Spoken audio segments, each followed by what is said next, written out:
Bonjour et merci à Tess et merci à l'Athénéum de m'accueillir entre leurs murs. J'avais quelques petits problèmes d'Internet aujourd'hui à Haverford, donc je me suis précipité à Philadelphie et Tess a été très gentille de m'accueillir et de me placer dans cette salle qui s'appelle la Dubarry Room où nous avions avant nos petites rencontres en personne.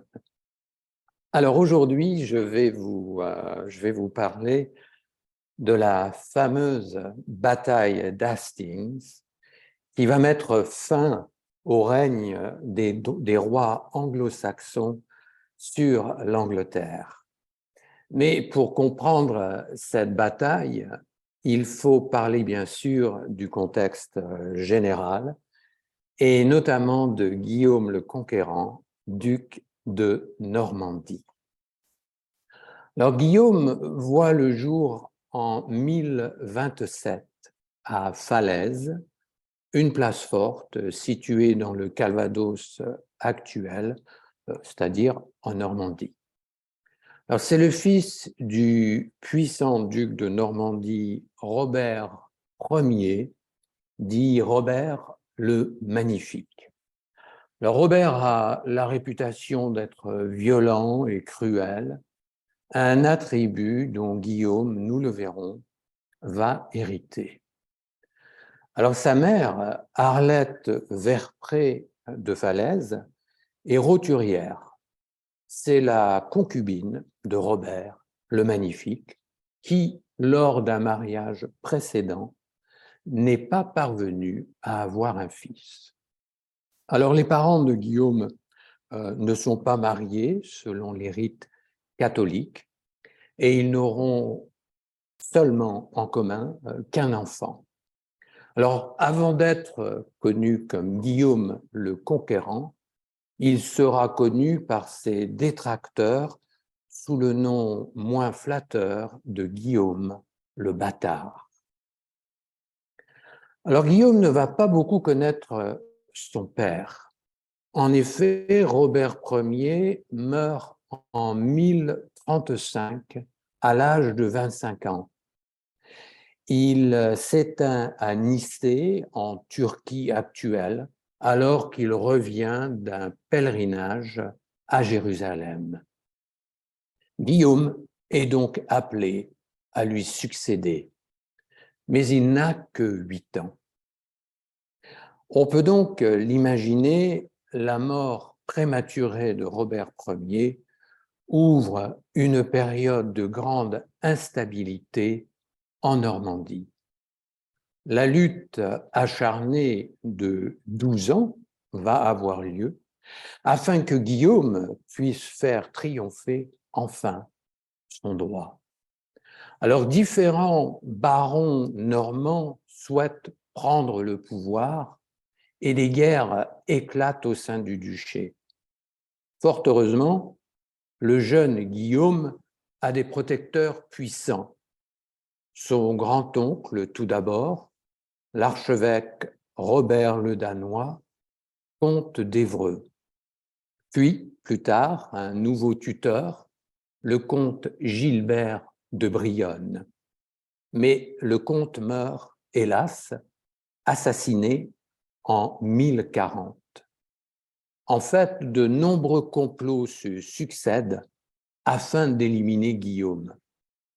Les membres de la famille ducale doivent donc le faire vivre dans la clandestinité. Et pendant des années, le jeune duc ne dort jamais au même endroit. Alors finalement, Henri Ier, le roi de France, intervient. Il cherche à ramener la stabilité dans le duché de son vassal. Il reconnaît en Guillaume l'héritier légitime de la Normandie. En 1047, le roi joint ses forces à celles de Guillaume, qui vient d'avoir 20 ans. Le jeune duc se révèle être alors un formidable chef de guerre.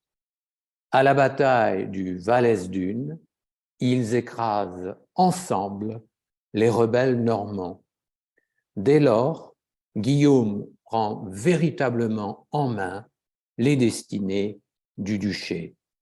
La Normandie est enfin pacifiée.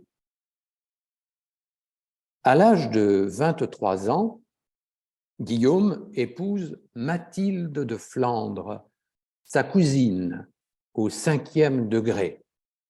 C'est la fille de l'influent comte Baudouin V. À ce titre, Mathilde est une descendante de Charles Martel et de Charlemagne. Désormais, unis au comté de Flandre, le duché de Normandie, très puissant, forme une menace pour l'autorité d'Henri Ier. Alors le roi des Francs voit en ce mariage un danger. Il le voit en fait d'un très mauvais œil. Son vassal, Guillaume, qui en théorie lui doit obéissance, commence à prendre trop d'importance. En fait, pour Henri Ier, la situation devient intolérable. En effet, en 1047, à la bataille de Valesdune, n'avait-il pas aidé le jeune Guillaume à asseoir son pouvoir? Henri Ier, qui avait permis à Guillaume de gagner la bataille, s'estime très mal payé en retour. Et en 1054, il décide de former une grande coalition afin de soumettre le duc de Normandie. Pour cela, le roi s'associe aux comtes d'Anjou, de Champagne et de Chartres, ainsi qu'aux ducs d'Aquitaine, de Bourgogne et de Bretagne. Chaque province fournit des troupes au roi de France. 2 corps d'armée sont alors constitués. Geoffroy Martel, comte d'Anjou, appuyé par Henri Ier, attaque la ville d'Évreux avec des chevaliers. Eudes, le frère du roi, dirige le 2e corps d'armée vers la ville de Beauvais. Mais Eudes est un très mauvais tacticien. L'armée normande attaque son campement en pleine nuit. Surpris, les troupes du frère du roi sont écrasées à Mortemer. De hauts dignitaires sont capturés puis enfermés à Bayeux. Alors, informé de la déroute de l'armée de son frère Eudes, Henri Ier décide de négocier la paix. Guillaume obtient des terres conquises en Anjou en échange de la libération de prisonniers. Alors Geoffroy Martel, comte d'Anjou, se sent bien sûr spolié. 2 ans plus tard, il s'associe de nouveau à Henri Ier. Ensemble, ils tentent encore une fois d'envahir la Normandie. Mais en mars 1057, l'armée franco-angevine subit un nouvel échec à la bataille de Varaville, près de la ville de Caen. Voilà qui sonne donc la fin des prétentions du roi de France sur la Normandie. Incapable de soumettre Guillaume, Henri Ier décide de ne plus intervenir. Il préfère signer une paix humiliante pour le royaume. Alors, 3 ans plus tard, le roi franc, Henri Ier, décède sans être parvenu à vaincre Guillaume. Son fils, Philippe Ier, trop jeune encore pour régner, lui succède sur le trône de France. La même année, Geoffroy Martel meurt lui aussi. Guillaume est alors débarrassé de toute menace sur son duché. Il s'empare du Maine en 1063, puis vassalise la Bretagne en 1064. Il devient alors l'un des princes les plus puissants d'Europe et il commence à porter son attention sur l'Angleterre. Alors, au milieu du XIe siècle, l'Angleterre est un royaume dirigé par Édouard le Confesseur. Il est roi depuis 1042, mais ses circonstances personnelles font de lui un roi très proche du duché de Normandie. En 1013, alors qu'il n'avait que 9 ans, Édouard part en exil pendant 30 ans chez son oncle Richard II de Normandie. En effet, le père du jeune prince avait été chassé du trône par Sven Ier, roi du Danemark. Alors Édouard est un parent et un proche de Guillaume. Il voit grandir.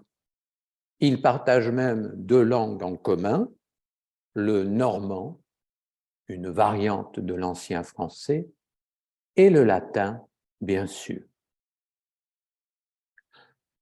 En 1042, alors qu'il a 39 ans, Édouard monte sur le trône d'Angleterre.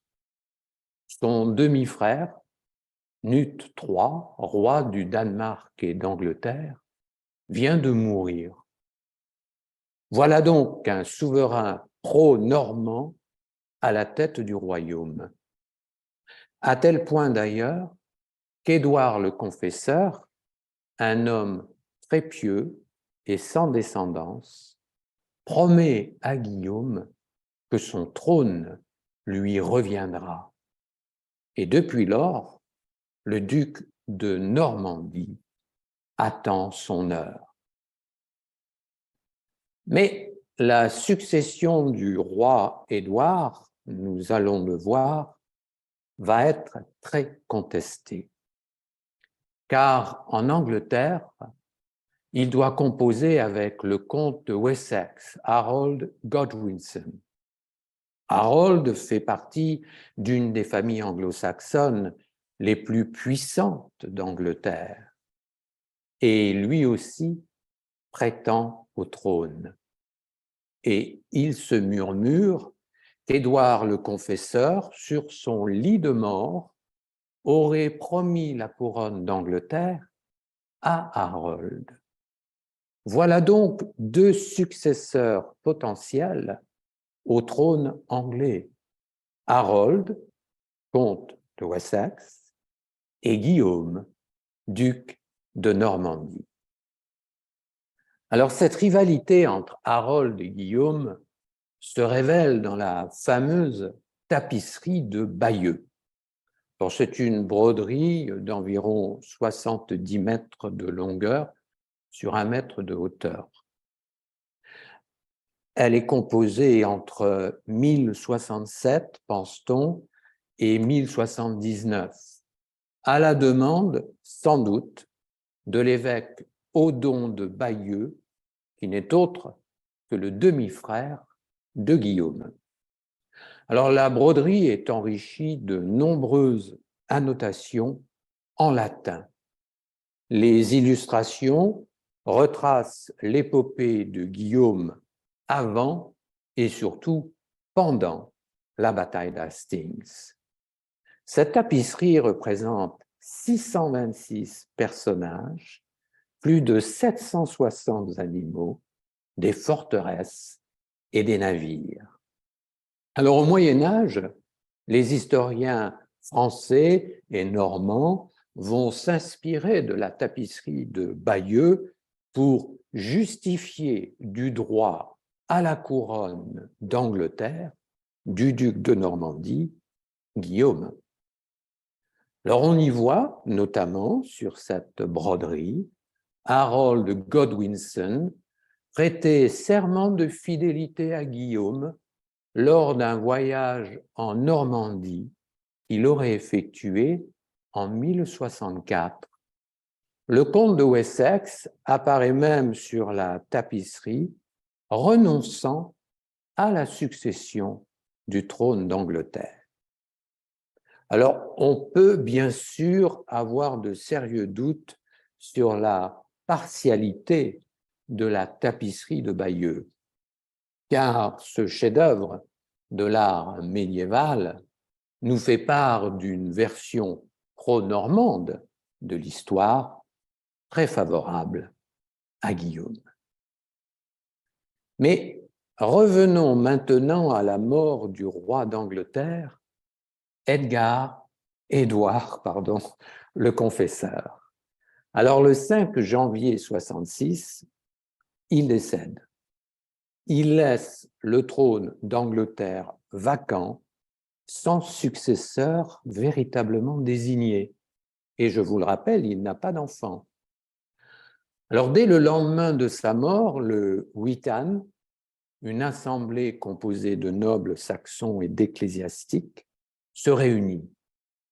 Et le 6 janvier, elle choisit Harold Godwinson, un saxon, pour succéder au roi Édouard, le Confesseur. Alors il est élu roi sous le nom d'Harold II d'Angleterre. Guillaume, on peut l'imaginer, est furieux, car il estime être le seul successeur légitime d'Édouard le Confesseur. Et c'est alors qu'il prend la décision de préparer un débarquement sur les côtes anglaises. Mais l'affaire se complique, car le duc de Normandie n'est pas le seul prétendant au trône. Le viking Harald Hardrada, dit Harald l'impitoyable, revendique lui aussi le trône d'Angleterre. Il est roi de Norvège et à ce titre, successeur de Magnus Ier. Magnus qui eut un gros contentieux avec la couronne d'Angleterre. Revenons donc sur l'origine de ce contentieux. Vous vous souvenez que le roi du Danemark, Knut III, était monté sur le trône d'Angleterre avant qu'Édouard ne lui succède. Knut avait passé un accord avec le roi de Norvège, Magnus. Alors l'accord était simple. Celui qui meurt le premier cède ses titres et ses possessions aux survivants. Et en 1042, Knut meurt. C'est donc logiquement Magnus, le roi de Norvège, qui hérite de la couronne anglaise. Pourtant, le trône va lui échapper. Édouard le Confesseur, élu par l'Assemblée du Witan, est appelé à monter sur le trône. Magnus, furieux, souhaite envahir l'Angleterre. Mais une révolte le retient au Danemark, dont il vient d'hériter de la couronne. Magnus ne va donc jamais pouvoir réclamer le trône d'Angleterre qui, selon lui était dû. Mais Harald l'impitoyable, son héritier, compte bien réparer cette injustice. Et c'est ainsi qu'Harold II d'Angleterre doit faire face à deux grands dangers. L'un venu du nord, celui du viking Harald l'impitoyable, et l'autre venu du sud, celui du duc Guillaume de Normandie. Alors, 6 mois après le décès d'Édouard le Confesseur, Harald l'impitoyable décide d'envahir l'Angleterre. Mais le temps presse, car l'hiver approche. La navigation en mer du Nord risque de devenir trop difficile. C'est donc en septembre, et dans une certaine précipitation, qu'il va se lancer à l'assaut de l'Angleterre. Harald l'impitoyable trouve un allié de poids en la personne du comte Tostig Godwinson. Tostig est le frère cadet du nouveau roi d'Angleterre. Ambitieux, condamné à l'exil, Tostig, par vengeance, fait alliance avec le roi de Norvège. Avec sa flotte de corsaires flamands, il rejoint Harald l'impitoyable en Écosse. Le roi de Norvège, lui, est à la tête de 300 navires et de 15 000 hommes. Début septembre, ils atteignent ensemble les côtes nord-est et débarquent dans le Yorkshire.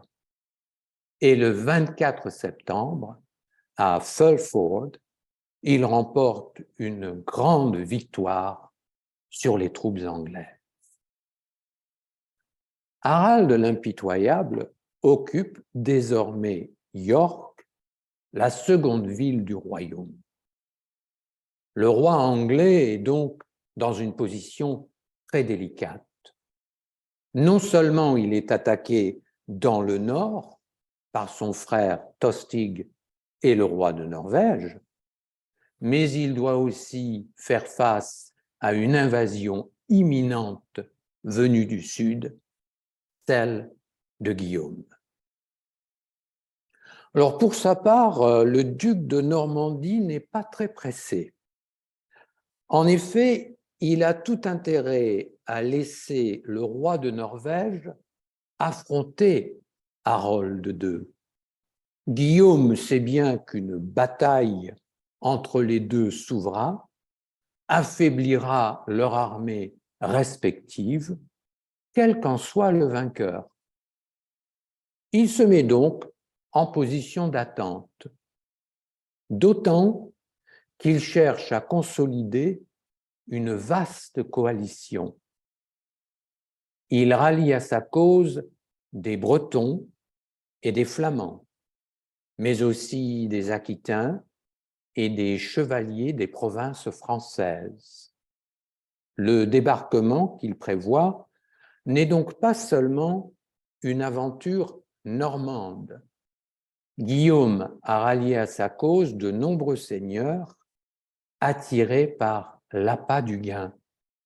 S'ils rejoignent la coalition avec un cheval, une armure et des armes, Guillaume leur promet des terres et un titre dans son nouveau royaume. Alors pendant que Guillaume forme sa coalition, l'armée du roi Harold II, elle, est en marche vers le nord de l'Angleterre. Avec sa garde personnelle et accompagné de ses frères Gurth et Lovine Godwinson, Harold II parcourt 320 kilomètres en 6 jours. C'est considérable.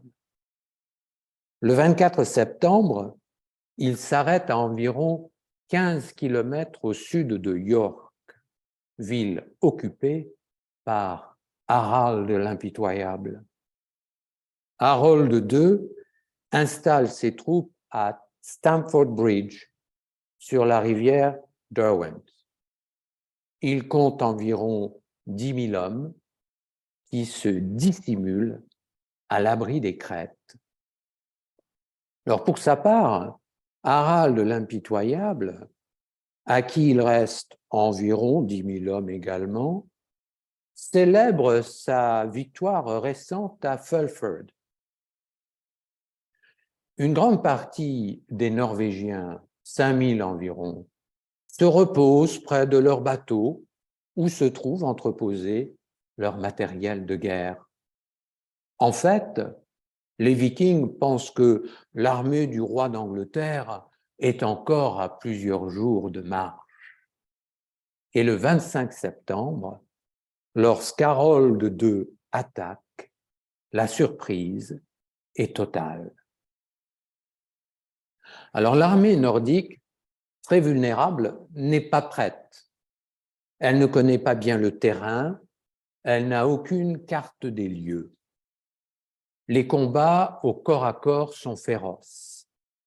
Et soudainement, au cours de la bataille, une flèche transperce la gorge du roi de Norvège. Il meurt sur le coup. Tostig, à qui son frère offre la grâce, refuse de se rendre. Il combat jusqu'au bout aux côtés des Norvégiens. Il meurt lui aussi, l'arme à la main. Les Vikings sont alors contraints à la fuite. Sur les 300 navires norvégiens d'origine, une vingtaine seulement suffit à ramener les survivants en Norvège.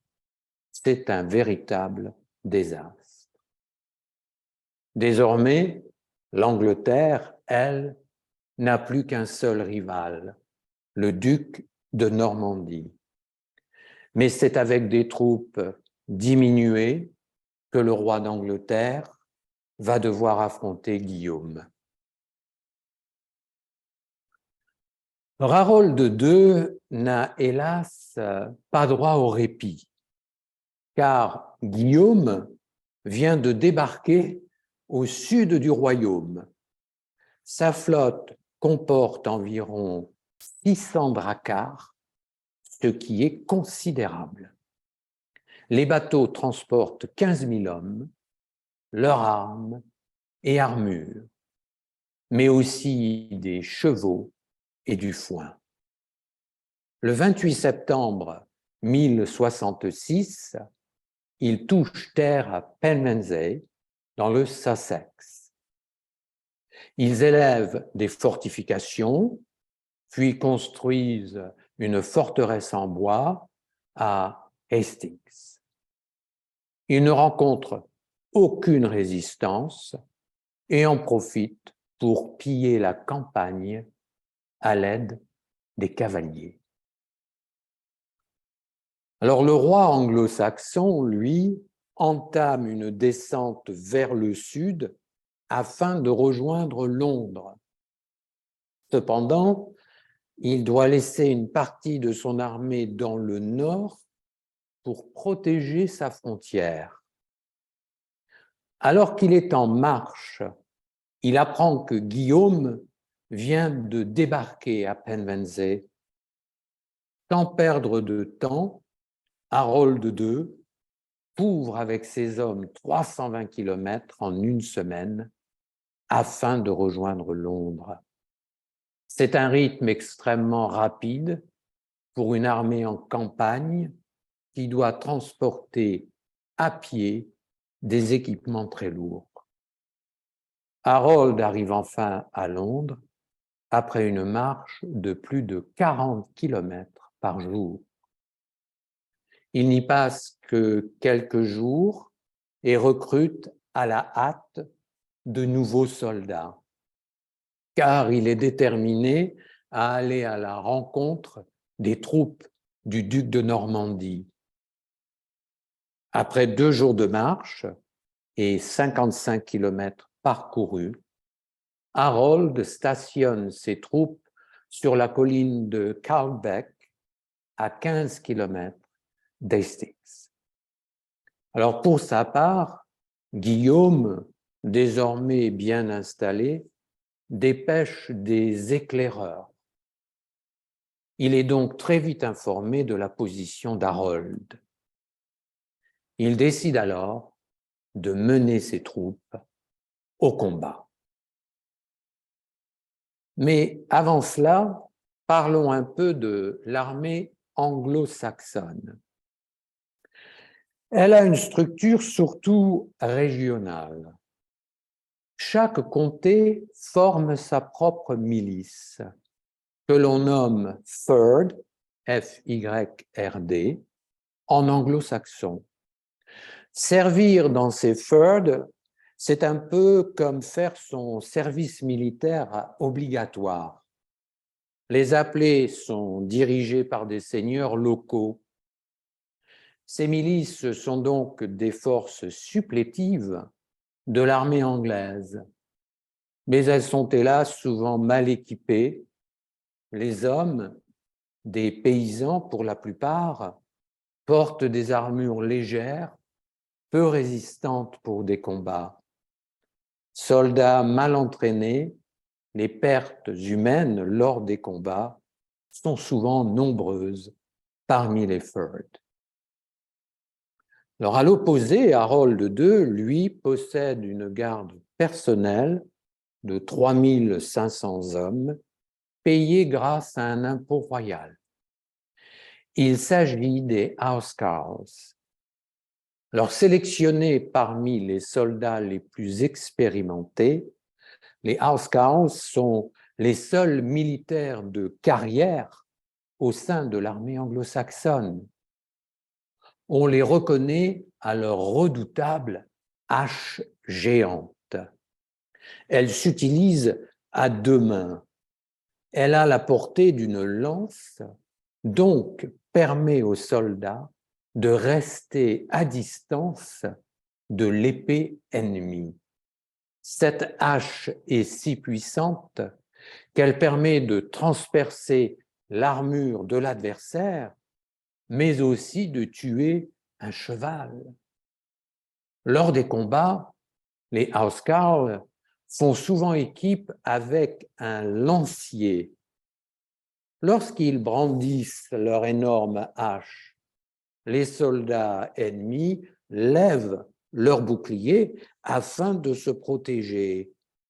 C'est alors que les lanciers frappent le corps exposé qui, lui, n'est plus protégé. Cette technique de combat élaborée crée la terreur au sein des troupes ennemies. Mais venons-en maintenant à l'armée normande. Alors, ses effectifs sont comparables à ceux d'Harold.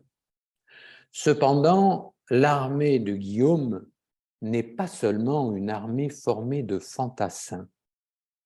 En effet, lors de la traversée de la Manche, Guillaume a transporté 2000 chevaux. Contrairement au roi anglais, il est à la tête d'une puissante cavalerie. Ces chevaliers sont protégés par une longue armure fendue qui couvre les jambes. Ils portent un casque en forme de cône qui protège également leur nez. Leurs boucliers sont en forme d'amande et ils sont armés d'une lance. Alors, comme les fantassins, les cavaliers portent une longue épée à double tranchant. Mais certains chevaliers préfèrent un gourdin au bout duquel se trouve une masse métallique avec laquelle ils frappent leurs ennemis. Alors, pour leur part, les soldats à pied portent des boucliers ronds en bois renforcés de métal. Alors, ils sont très maniables sur le champ de bataille. Les fantassins, munis d'une épée, possèdent aussi des javelines. Ce sont des sortes de petites lances qu'ils projettent sur leurs adversaires. Alors, parmi ces hommes, Guillaume possède aussi 2000 archers et arbalétriers. Leurs flèches mortelles causent la terreur parmi les soldats anglo-saxons. Généralement, les archers ne portent pas d'armure. Ils se déplacent donc très rapidement, mais restent à distance de leurs adversaires. Les arbalètes, elles, sont plus puissantes et plus précises que les arcs. mais elles présentent un grand désavantage. Elles sont difficiles à manier et longues à charger. C'est donc un handicap sérieux sur un champ de bataille. C'est pourquoi les arbalétriers sont bien moins nombreux dans l'armée de Guillaume que les archers. Mais venons-en à la bataille qui se déroule à 10 km au nord d'Hastings. Les Anglais et Normands se font face le 14 octobre 1066. Alors, le récit des combats, on l'imagine, est difficile à établir avec certitude. Certains points sont cependant incontestables. Tout d'abord, la bataille démarre à 9 heures du matin et les affrontements durent jusqu'en soirée. Alors, c'est une journée ensoleillée, particulièrement chaude pour la saison, ce qui handicape les soldats en armure. Le champ de bataille est surplombé de 2 collines, Calbec au nord et Terham au sud. Harold positionne ses troupes au sommet de la colline de Calbec. Au total, on estime qu'Harold dispose d'une armée d'environ 15 000 hommes. Mais tous sont des soldats à pied. Par tradition, ils ne possèdent pas de cavalerie. Alors les fantassins d'Harold se répartissent en rangs serrés autour du sommet de la colline de Calbec. Ils ont de la hauteur. Ainsi, ils peuvent voir venir l'armée normande. Guillaume ne peut donc pas utiliser l'effet de surprise pour les attaquer. En outre, les flancs de la colline sont boisés. Ils offrent donc aux anglo-saxons une protection naturelle. Quant au bas de la colline, il est traversé d'une rivière et le sol est assez marécageux. Là encore, Harold bénéficie d'une protection naturelle.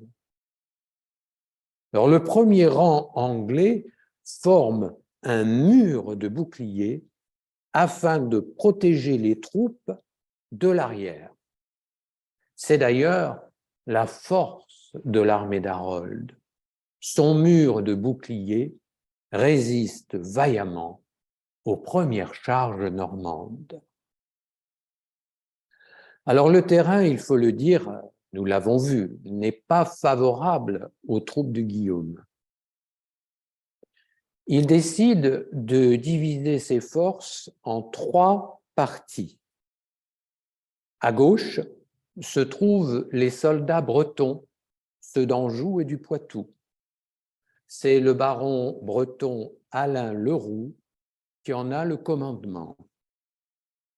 Au centre se trouvent les soldats normands dirigés par Guillaume en personne. À droite, enfin, les soldats venus de Picardie, du Boulonnais et des Flandres. C'est le seigneur Guillaume le Crépon, un Normand, qui est à leur tête. Alors, le plan de bataille mis au point par Guillaume est le suivant. Tout d'abord, faire intervenir les archers pour atteindre avec des flèches des troupes anglaises perchées sur la colline. Ensuite, il compte envoyer ses fantassins pour se battre au corps à corps. Enfin, dans un troisième temps, il espère pouvoir lancer sa cavalerie dans des brèches ouvertes par ses fantassins. Il pourrait ainsi percer les lignes ennemies. Alors la bataille commence véritablement lorsque les archers normands tirent leurs flèches sur le mur de boucliers anglais. Mais l'effet escompté n'a pas lieu. Les flèches se heurtent au bouclier, rebondissent et tombent au sol. Les archers anglais, moins nombreux que les Normands, profitent pour récupérer les flèches et les tirer à leur tour sur les Normands. Guillaume décide alors d'envoyer ses fantassins à l'assaut de la colline. Ils sont armés de lances, mais sont repoussés par les anglo-saxons qui ont l'avantage de la hauteur. Les Normands doivent faire face à une pluie de pierres, de javelots et même de haches. Guillaume fait alors charger sa cavalerie. Mais les Normands ne parviennent toujours pas à percer les lignes anglaises et leurs fameux murs de boucliers. Le duc de Normandie ordonne donc un repli de ses troupes. Alors que les troupes reculent vers le bas de la colline, une rumeur commence à courir. On dit que Guillaume est tombé de cheval et il aurait été mortellement blessé. La nouvelle jette l'effroi parmi les soldats normands. Profitant de leur stupeur, une partie des anglo-saxons décide de lancer l'offensive. Ils descendent de la colline, poursuivent les soldats normands en fuite. Comprenant le danger, Guillaume, qui n'est pas mort, enlève son casque, remonte à cheval et chevauche parmi ses troupes à visage découvert. Voyant leur chef vivant, les Normands reprennent courage et ils lancent une contre-attaque. Les poursuivants anglais, détachés du gros de leurs troupes, sont alors surpris par ce mouvement soudain. En infériorité numérique, ils paniquent. Ils se regroupent sur une butte pour faire face aux Normands. Mais trop inférieurs en nombre, ils sont bien vite écrasés. Gurth et Lothwine, les frères du roi Harold, sont tués dans les combats. C'est un coup terrible pour les Saxons, mais rien n'est encore perdu. Donc voilà environ 3 heures que la bataille a débuté des deux côtés et les soldats font une pause.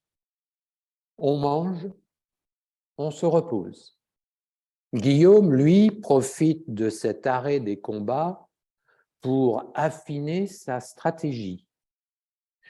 Il comprend que pour vaincre, il doit absolument provoquer des brèches dans les lignes anglaises, car le mur de boucliers saxon résiste à ces assauts. Guillaume va donc utiliser une ruse. Durant la seconde partie du combat, il va feindre, il va faire semblant de fuir avec une partie de ses troupes. Il espère ainsi que les Anglais, croyant à une débandade normande, se mettent à les poursuivre. Ce faisant, ils ouvriraient une brèche dans laquelle la cavalerie de Guillaume pourrait s'engouffrer. Mais cette tactique ne va que partiellement fonctionner. Elle provoque certes des morts, notamment certains housecarls, qui doivent être remplacés par des Ferd moins bien expérimentés. Alors Guillaume décide alors de faire entrer en jeu, une fois encore, ses archers. Il les divise en deux groupes. Un premier groupe tire en l'air, forçant les Anglais à lever leurs boucliers. Le second groupe effectue un tir tendu à l'horizontale et il élimine une partie des soldats ennemis qui ne sont plus protégés par leurs boucliers. La légende veut que c'est à ce moment précis que le roi d'Angleterre, Harold II, est atteint d'une flèche dans l'œil droit. Sa mort est instantanée. Voilà donc les Anglo-Saxons privés de leur chef. Pris d'effroi, les Firths s'enfuient et se font massacrer par les troupes franco-normandes. Seuls les housecarls de la garde royale se battent jusqu'au dernier autour du cadavre de leur roi. Alors, si on analyse la défaite anglaise, on s'aperçoit qu'elle a des causes multiples. Tout d'abord, Harold II a dû se battre sur deux fronts pour défendre sa couronne. Il a certes vaincu le roi de Norvège, mais il a laissé dans la bataille de nombreuses forces. Ainsi, lorsqu'il affronte le duc de Normandie, il se présente avec une armée diminuée en qualité. Sans compter qu'il a dû laisser une partie de ses troupes dans le nord pour protéger la frontière. Autre raison qui explique la défaite, la fatigue des soldats anglais. Les combats contre les Norvégiens, puis la marche forcée vers le sud, fatiguaient l'armée anglo-saxonne. Les troupes franco-normandes, elles, sont très fraîches. Autre point capital, Harold II n'a pas de cavalerie. À pied, les anglo-saxons sont limités dans leurs mouvements. Ils ne peuvent pas avoir la réactivité qu'a le duc de Normandie sur le champ de bataille.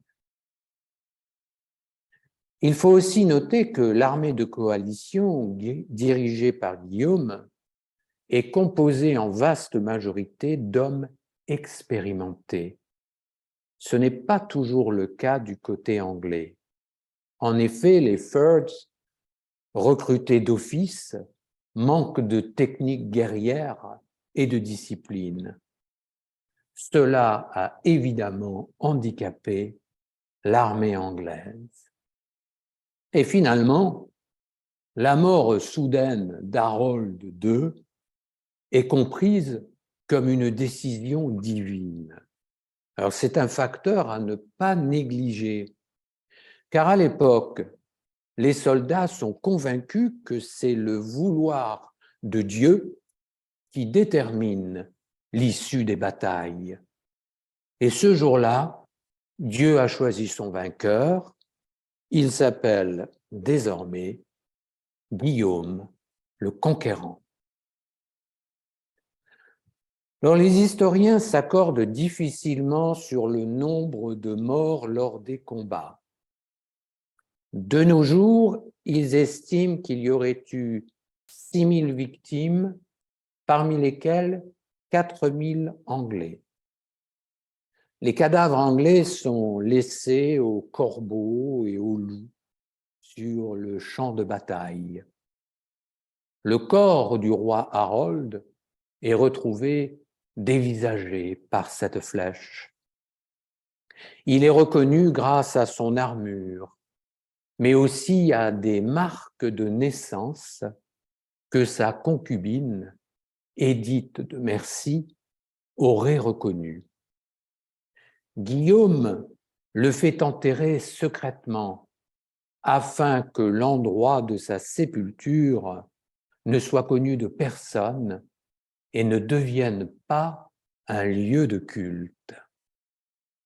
L'étendard personnel du roi d'Angleterre est donné à Guillaume, qui l'envoie au pape. Quant aux 2000 morts de la coalition normande, ils sont enterrés dans une fosse commune. Ils sont bénis par des prêtres lors d'une cérémonie en plein air. Alors victorieux, Guillaume s'attend à être reconnu roi d'Angleterre. Mais il n'en est rien. Le Vitan, c'est-à-dire l'assemblée des nobles et des ecclésiastiques anglais, sous l'impulsion de l'archevêque Eldred York, se choisit un nouveau souverain. Il s'agit d'Edgar Atheling, le dernier descendant mâle de la maison de Wessex. Alors furieux, Guillaume décide de marcher sur Londres. Il longe la côte est du Kent et bat quelques troupes anglaises à Southwark, aux abords de la capitale. Pourtant, il ne parvient pas à forcer le pont de Londres qui enjambe la Tamise. Il est donc contraint de traverser le fleuve à Wallingford, bien plus à l'ouest. Le seigneur saxon Wickot, qui soutient la cause de Guillaume, l'y accueille. Les Normands entament ensuite une redescente vers Londres. Ils brûlent et pillent les villages et les fermes sur leur passage. L'archevêque de Canterbury offre alors sa soumission à Guillaume. Le duc de Normandie encercle la capitale par le sud et par l'ouest. Finalement, terrorisés, les seigneurs saxons se soumettent. Guillaume entre dans Londres, qui ne lui offre aucune résistance. Edgar Atheling ne sera donc jamais couronné roi d'Angleterre. Contraint et forcé, il va faire allégeance à Guillaume le Conquérant. C'est la fin de 5 siècles de règne anglo-saxon sur l'Angleterre. Guillaume est couronné à l'abbaye de Westminster le jour de Noël, le 25 décembre 1066. Il devient alors Guillaume Ier, le premier roi normand d'Angleterre. Il démarre sans tarder la construction d'une forteresse sur les bords de la Tamise afin d'asseoir son pouvoir. La tour blanche, qui donne son nom à la fameuse tour de Londres, devient alors le symbole de l'oppression de l'envahisseur normand sur l'Angleterre. Alors, si une grande partie de la noblesse anglo-saxonne se soumet à l'autorité de Guillaume, les Normands n'ont pas pour autant pacifié tout le pays. Résistance et soulèvements se multiplient dans le royaume. En 1067, c'est Exeter, dans le Devon, qui se révolte. Puis la Northumbrie se soulève dans le nord. Et en août 69, une flotte danoise de 240 bateaux débarque en Angleterre. Elle est dirigée par le neveu de l'ancien roi d'Angleterre, Knut le Grand de Danemark. L'arrivée des Danois crée une véritable insurrection dans le royaume. Guillaume, impitoyable, repousse les Danois et écrase toute rébellion. Durant l'été 69, l'hiver, pardon, 69-70, a lieu ce que l'on appelle la grande dévastation. Elle se passe dans le nord. C'est l'ultime étape d'une série de campagnes menées par Guillaume. Il ravage le nord du royaume où vit une population mixte d'anglo-saxons et de vikings. Il jouissait jusqu'alors d'une quasi-indépendance. Mais Guillaume le Conquérant, inflexible, mène une politique cruelle. Il détruit tout sur son passage, il pratique des massacres systématiques. Et suite à son incroyable brutalité, certaines terres du nord de l'Angleterre vont rester dépeuplées pendant plusieurs décennies.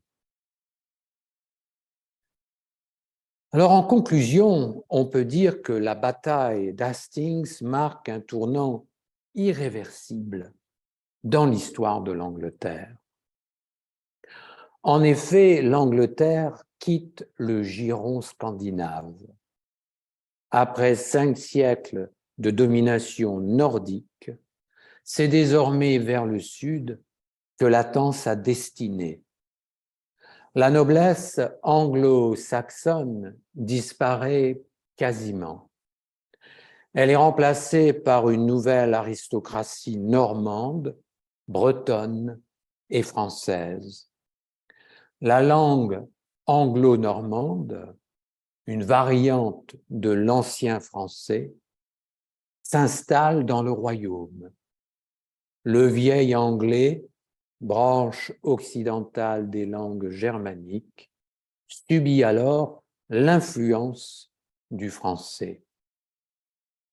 Alors, du côté du royaume de France, le roi Philippe Ier commence une guerre incessante contre Guillaume, car le duc Guillaume est, rappelons-le, le vassal de Philippe Ier au titre de la Normandie, mais il est son rival au titre de roi d'Angleterre. Des combats incessants rappellent Guillaume dans son duché. Et lors d'un raid normand contre le Vexin français au nord de Paris, Guillaume brûle la ville de Mantes. Pourtant, il a perdu de sa superbe. Le conquérant est devenu obèse. Les Français se moquent de lui. Le roi d'Angleterre, disent-ils, va-t-il accoucher?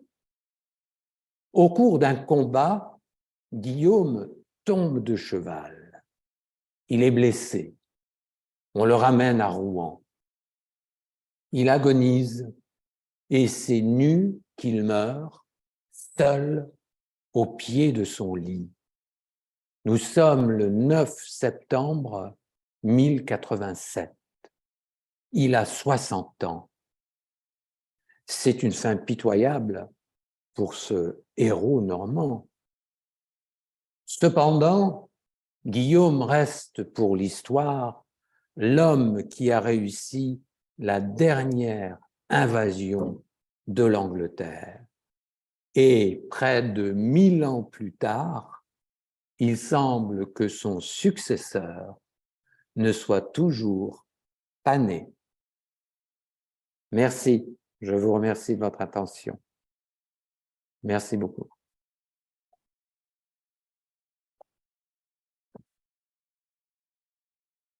Alors, vous avez peut-être des remarques, des commentaires. J'ai essayé d'expliquer aussi clairement que possible une histoire très, très complexe. Mais si vous avez des ajouts ou des corrections, peut-être, surtout, n'hésitez pas à intervenir.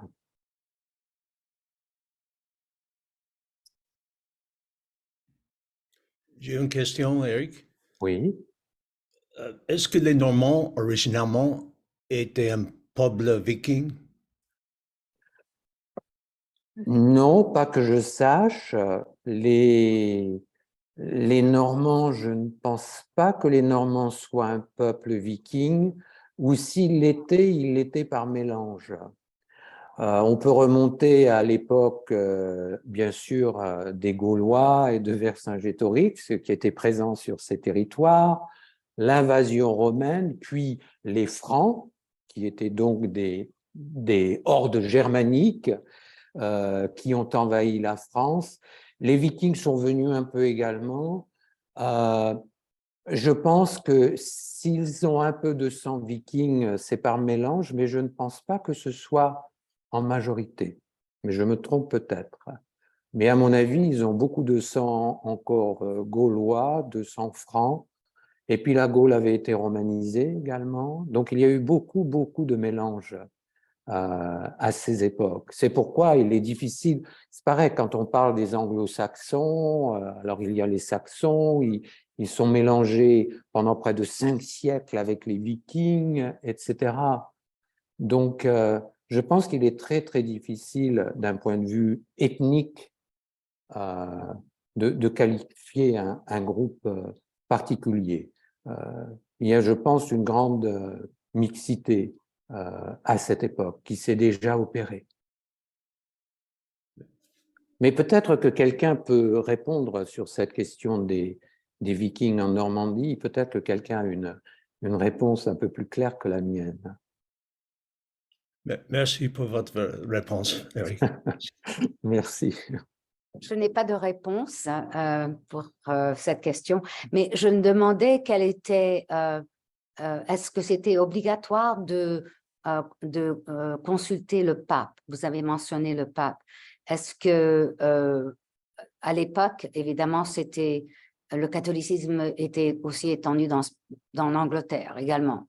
Donc, c'était quand même donc le pape qui, disons, qui reconnaissait le nouveau roi, c'est ça? Voilà, alors ce qui s'est passé, je ne l'ai pas précisé, mais alors beaucoup d'historiens disent que le pape avait envoyé une bannière au duc de Normandie avant qu'il ne parte envahir l'Angleterre. Et cette bannière envoyée par le pape était bien sûr un signe d'approbation. Le problème, c'est que Guillaume, je l'avais dit, était ce qu'on appelait à l'époque un bâtard, c'est-à-dire que son père vivait avec une concubine, il n'était pas marié religieusement, et c'est là que Guillaume est né. Et le pape de l'époque n'avait pas reconnu Guillaume. Et c'est pour ça que Guillaume a eu énormément de mal à asseoir son pouvoir en tant que duc de Normandie. Et il doit beaucoup, entre guillemets, au roi de France, Henri Ier, qui l'a aidé quand même à asseoir son pouvoir et à soumettre les barons normands qui le combattaient. Mais Guillaume était également un diplomate. Donc, une fois qu'il a pris le pouvoir, il a promis au pape qu'il allait construire, et je crois qu'il a fait construire 2 monastères en sorte de signe d'allégeance au catholicisme. Et donc, à partir de ce moment-là, il est rentré, il était dans le meilleur terme avec le pape. Et c'est pourquoi le pape lui a envoyé une bannière. Et c'est pourquoi aussi, lorsque le roi d'Angleterre, Harold II, est décédé, Guillaume a récupéré la bannière anglaise et l'a envoyée en signe de remerciement au pape. Donc, c'était une sorte de reconnaissance mutuelle. Mais c'est une très bonne question parce que, bien sûr, l'aide, j'allais dire, du pape n'était pas nécessaire, mais elle était très, très importante. Sans l'aide du pape, il aurait dû faire face à la révolte des ecclésiastiques en Angleterre, etc. Et il serait sans doute été beaucoup, beaucoup plus difficile pour lui de diriger l'Angleterre. Donc oui, très bonne question. Le pape est intervenu, le pape l'a soutenu, absolument. Et mon autre question, pourquoi est-ce que l'Angleterre n'avait pas de chevaux? Alors là, je crois que c'était, alors je ne suis pas un spécialiste des armées anglo-saxonnes, mais je crois que c'est lié en fait au style de combat qu'ils avaient adopté. Ils se battaient avec cette énorme hache. Alors, faut imaginer, c'est comme une lance qui se projette sur plusieurs mètres, au bout de laquelle il y a une lame tranchante. Et donc, les housecarls se battaient à la hache. Et cette hache qui se projetait très très loin, comme je l'ai dit, était capable de transpercer les armures et de tuer les chevaux des cavaliers. Et un cavalier qui tombe de son cheval, très souvent, pas toujours, mais c'est un cavalier mort. Parce que le cavalier, il porte une lourde armure pour le protéger. Et vous imaginez que quand il tombe sur le dos avec son armure, il lui faut du temps pour se relever, prendre son épée et essayer de combattre. Et bien souvent, ce temps a été utilisé par ses ennemis pour le tuer. Donc, je pense qu'ils n'avaient pas de chevaux parce que c'était vraiment une tradition. Ils avaient cette fameuse technique donc, de la hache, mais les housecarls travaillaient également avec les lanciers, c'est-à-dire des soldats qui avaient des lances. Donc, quand on projetait la hache, l'adversaire, bien sûr, se protégeait avec son bouclier, et pendant ce temps, les lanciers le tuaient, puisqu'il n'était plus protégé de son bouclier, avec leur lance qui était très puissante et transperçante. Donc, c'était une technique de guerre. Ah, Ce qui est surprenant, c'est que Guillaume soit venu avec 2000 chevaux. Je ne sais pas si on peut imaginer, 600 dracars, 2000 chevaux, 15 000 hommes. C'était une opération incroyable. Il avait aussi beaucoup de chevaliers, et ça s'explique parce qu'il avait promis des terres aux chevaliers qui viendraient l'aider. Et à cette époque, si on était l'aîné, on allait hériter du domaine de son père. Mais si on était puiné, c'est-à-dire si on était le cadet, souvent on n'héritait d'aucune terre. Ce sont donc souvent les cadets des familles nobles qui sont venus avec leurs chevaux, leurs armures et leurs armes, parce qu'ils savaient qu'ils n'allaient pas hériter du domaine de leur père, d'un fief. Donc, pour asseoir d'une certaine manière leur autorité et élever leur rang social au niveau de l'aristocratie, ils ont été attirés par les offres de Guillaume. Il le savait bien d'ailleurs, et qui était très, très, très malin, bien sûr. Une question. Si. Oui. La tapisserie de Bayeux a été créée à quelle époque? Alors, d'après ce que j'ai lu, les historiens, tout de suite après la bataille, et d'après ce que j'ai lu, parce qu'elle fait entre 68 et 70 mètres, et d'ailleurs on dit tapisserie, c'est une broderie, hein, donc c'était très très long, hein, c'était brodé avec du fil. Ça a pris environ 12 ans, apparemment, entre 1067 et 1079. Mais bon, il n'y a pas de date précise qui a été écrite, mais c'est ce que l'on imagine, c'est du moins ce que pensent les historiens qui ont étudié la question. On peut donc dire que, grosso modo, elle a été faite juste après la bataille d'Hastings, qu'elle a été commencée au début des années 1067 et sans doute qu'elle a été terminée en 79. Alors, c'est une œuvre d'art magistrale, bien sûr, mais c'était également un objet de propagande parce que cette tapisserie, bien sûr, défend la cause de Guillaume. Elle a été faite ou commandée apparemment par son demi-frère, Odon de Bayeux, qui était évêque à l'époque. Et donc, on se doute bien qu'elle va être favorable à Guillaume. Il faut toujours se rappeler que c'est toujours le vainqueur qui écrit l'histoire. Donc, il faut se méfier des histoires quand elles sont écrites par les vainqueurs. il y a du vrai, mais il y a parfois un peu de fioriture autour.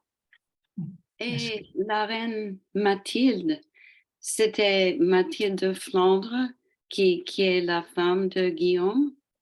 Voilà, donc Guillaume avait assuré ses arrières, c'est-à-dire que quand il est parti en Angleterre, il avait quand même des craintes pour son territoire, parce qu'il laissait son territoire seul. Il a donc, lors d'une cérémonie officielle, donné les pouvoirs à Mathilde. Alors, elle était entourée, hein, bien sûr, il y avait d'autres seigneurs qui étaient restés et qui l'entouraient, mais c'est elle, oui, bien sûr, qui était restée à l'époque en Normandie, alors que lui était parti à la conquête. Donc lui, on pourrait dire que puisqu'il est devenu roi d'Angleterre, elle était du coup devenue reine. Alors, on l'appelait Guillaume en France et on l'appelait William en Angleterre, c'est ça? C'est ça, Mhm. tout à fait. Voilà, donc Guillaume, c'est le prénom français, et William, c'est le prénom anglais qui s'est formé, voilà, qui s'est formé après par des formations, hein. Comme je l'ai dit, les langues de toute façon avaient été mélangées, et puis on est en ancien français aussi, donc il y avait sans doute Guillaume, c'est la version moderne, il y avait sans doute une version différente latine. Ça a donné William en anglais, Wilhelm en allemand, Guillaume en français, etc. Ouais. Il y a beaucoup de noms comme ça, comme Odon de Bayeux. Odon, c'est devenu Eudes aussi en français. Donc, Guilhem en vieux français pour Guillaume. Guilhelm, d'accord. Guillaume. Donc, Voilà, ça, chez nous. Guilhem, William, ça, Voilà, ça se prend. Wilhelm, etc. Voilà, c'est ça. Oui. Mhm. Oui. Mhm. À une époque, j'avais lu que la tapisserie, on pense que c'était brodé en Angleterre, mais on ne sait vraiment pas si c'était en Angleterre ou en France. Voilà. Vous avez des informations plus riches? Non, récentes? j'ai lu sans doute les mêmes articles que vous qui ont été faits. Et c'est vrai qu'on dit, enfin, on dit que peut-être elle aurait été faite en Angleterre, puis ramenée en Normandie. Oui, je fais référence à... Oui. Je pense au livre que j'avais lu de Howard Bloch, qui est prof de français à Yale, qui avait écrit une œuvre qui s'appelle A Needle in the Right Hand of God. D'accord. Et aussi, à la même époque, j'avais vu, et je viens de chercher, je l'ai affiché, qu'on pouvait voir la tapisserie défiler devant vous. J'ai mis le lien dans les notes là. Parfait, merci beaucoup. C'était magnifique à voir de près comme ça. On pouvait rester sur les détails. Ah, Tout à fait. C'est vrai que c'est une œuvre tout à fait majeure, mais on a toujours de grandes difficultés à avoir des certitudes historiques à cette époque. Oui. Les chiffres que j'ai donnés de 12 000, 15 000 soldats de chaque côté sont des chiffres qui sont contestés par certains historiens. Certains historiens pensent que ces chiffres sont exagérés et qu'il n'y aurait eu que 8 000 hommes de chaque côté. Alors 8 000, 12 000, 15 000, voilà. Alors on va laisser les historiens se chamailler. Disons que ça reste un ordre de grandeur. On est sûr de rien vraiment au niveau du nombre. Même la mort du roi, hein, on dit que la légende dit qu'il a été tué par une flèche dans l'œil droit, Harold. C'est sans doute vrai, hein, parce que ça a été écrit de nombreuses fois. Bon, on sait que de toute façon, il est mort, donc ça, c'est certain. Il est mort sur le champ de bataille. Maintenant, est-ce qu'il est vraiment mort d'une flèche à l'œil droit? On n'en aura jamais la certitude. Mais disons que c'est la version officielle. Voilà, mais il peut toujours y avoir des contestations, bien sûr. J'ai aussi une question. vous avez parlé de Oscus, les soldats anglo-saxons qui avaient la hache. Comment ça Ah, s'écrit? alors peut-être c'est ma prononciation anglaise terrible. House comme house and Carls, C-A-R-L-S, les housecarls.